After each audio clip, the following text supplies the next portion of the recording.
What's up, everybody? Welcome back to The Pulse. It's that time of year again, back to school. And you know what? Parker's got your back with a bunch of excellent school tips to kickstart your year and make it the best one yet. So grab your notebooks, sharpen those pencils, and get ready to soak in some valuable advice from a stellar start to your year. It's transition time. It's September. A lot of people are starting new things. So what have you got on the docket for this September? What are you starting or finishing, or what are some of your more exciting September experiences? I'm joining a choir. Amazing. So yeah, I have been in choir like all of high school and like a couple years in elementary school until the teacher that had been doing the choir decided just to do it with his like class and not multiple grades.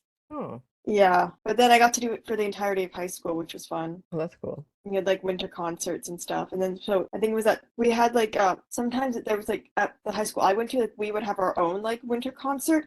But then there was like also another thing where like a bunch of like different schools would all get to choirs from different schools would all get together at like a different school each year, and Yeah. like they all would perform there, and it's like they're performing for like each other. Okay.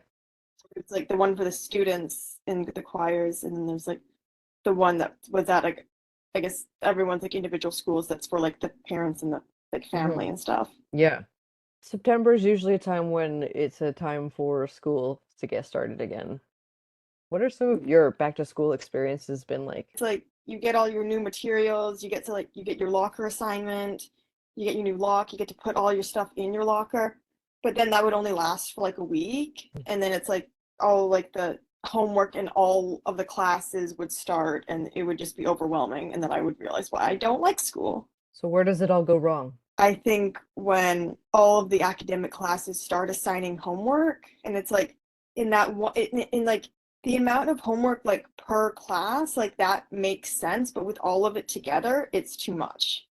So then maybe the problem is that in like at least in my school system that you're doing all of the classes all at once instead of like doing like that semester system where you're doing like half your classes the first half and then the other classes the second semester or something.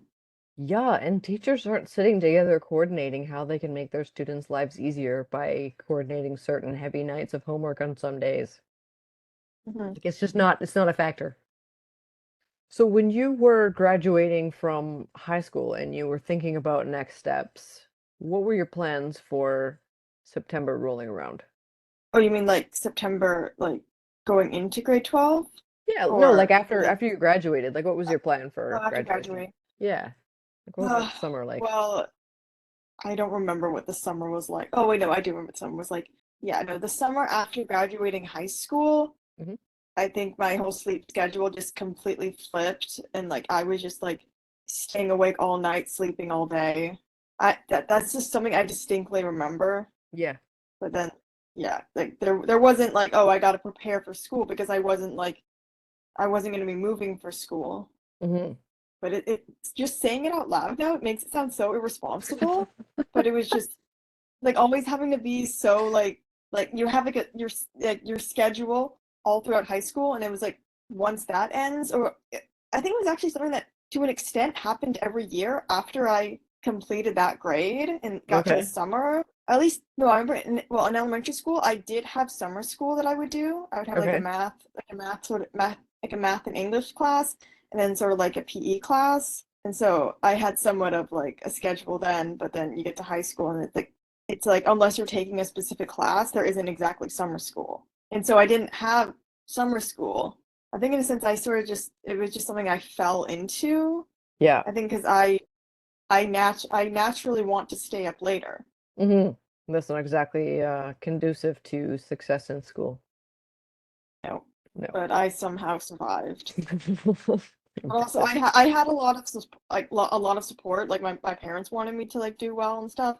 That's I awesome. think at some point, I think at some point in grade 12, I just wanted to graduate and just be done with it. There are so many opportunities out there, and school doesn't have to be, everybody's September, which I think is really cool that because there are a lot of members of the Voices of Autism. Some volunteer, some are in school, some work full time, some work part time.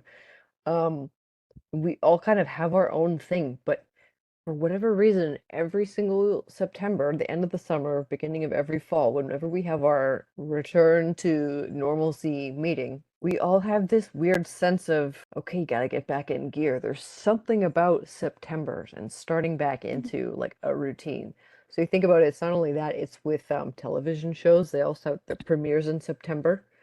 They Yeah, don't they don't have new shows in the summer because kids are outside playing. People are outside, right? They want to get mhm. outside and like for me, a huge motivator was the new TV schedules in school. It's like if you do all your homework, you can watch this new show that you want to watch. Yeah, yeah. Or also like it motivates you to get through like a boring day of school because you're like, I can go home, I get to go home and watch this show. Yeah, routines. Let's talk about routines. So starting in brand new school year, a brand new school year always has fun new surprises that you weren't expecting to have to cope with. And that generally means, you've got to really get back into following a routine and setting a schedule. Did you find that that was something that was easy for you to set up when you were transitioning back to school? Hmm. Like you had I, planners, right? I had planners, yes. Yeah. Like make sure that you if like sound is a problem for you, like make sure you have like noise canceling headphones or like decibel reducing earplugs. Or if you have like quiet stim toys in class, there's also taking like stim breaks. Like I saw someone on TikTok that was like throughout the day, like while you have class, be like, I need to go to the bathroom, and then just like go to the bathroom and like get in like one of the stalls or like the big stall and then just stim for like Hmm. whatever that means to you, and then just like go back to class, and then you feel better. And also like in class like quiet stim toys, but if your teacher or your school is one that has a problem with those things, just tap your fingers like on your leg or something, like try to do like something.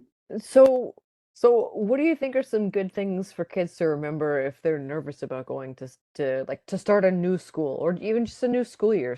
School starting again, they're not excited about it. What are some good tips for how to handle that nervousness? Remember, all the other kids are nervous too, even if other kids are better at hiding it.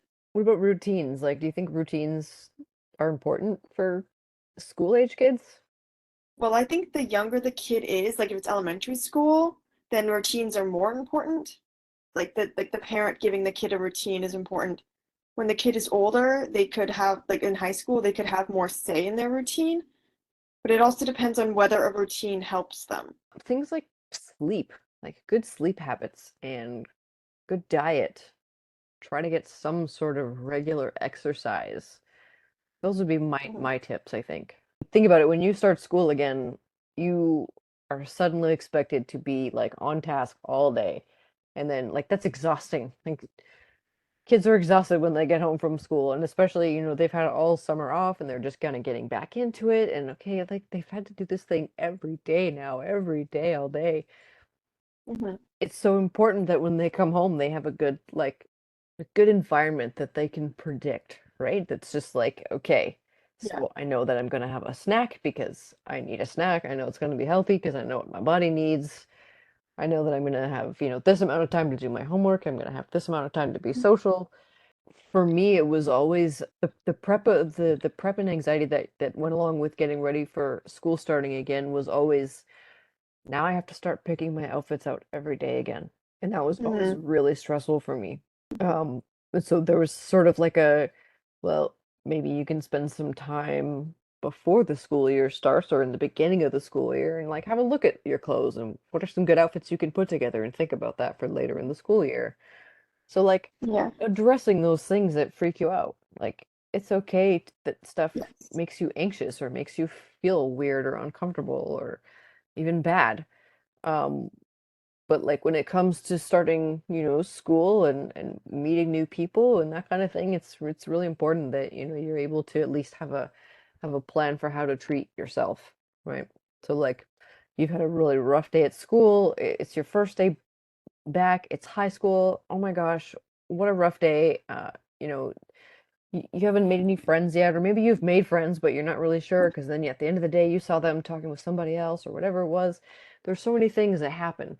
The best thing that you can do is start self-care early in your life and get yourself a routine ready, get yourself a snack ready, make sure that you know what you're going to wear the next day, have a plan for how you're going to tackle your homework. If it's too hard, are your teachers available to help you before school, after school? Is that something that you can get some help with on your own? Um, but like there's a lot to think about that can make a school year a smooth success, you know? Yeah, and there's also like the that I've seen on TikTok about like romanticizing school. And so my sister would wear like cute outfits. And there's like, Hmm. I don't know, like doing your notes and like gel pens and stuff. Or I don't know. All of a sudden I forget all the things I've seen in those TikToks. Yeah, fun But things. yeah, Yeah. like have a cute backpack or like a backpack that you like. Yeah. If you don't like cute things, don't get a cute backpack. But also like for whatever your special, if you have like a special interest, then like if you can get like a shirt with a special interest on it, like wear it. And Yeah. like if you can get like, I don't know, like stickers in that thing, or like if there's like a podcast that talks about that, like listen to that during your breaks. That's amazing. Such great tips. And all good things that can be put into practical use with very little planning. And as far as high school goes, make the most of it. But if it sucks, it's okay. It won't last forever. Even though I know that while you're in it, it does feel like it's the only thing. But also like if there's clubs that like look at your school's clubs, so you can find anything that you like. So then like join those things. But don't try to join too many unless that could get overwhelming. But like find a couple that you like. And there you have it, folks. Another episode of The Pulse in the books. If you have questions or ideas, please don't hesitate to reach out to us at voa@pacificautismfamily.com. We're always eager to hear from you, unless you're a telemarketer trying to sell us timeshares in Antarctica. Then we'll pass. As for being a guest on the show, please note that we only accept applicants who can juggle flaming pineapples while reciting Shakespearean soliloquies. Just kidding, but that would be entertaining, wouldn't it? Thanks for tuning in. Remember to like, share, and subscribe. Until next time, stay curious, stay cool, stay tuned. See you then.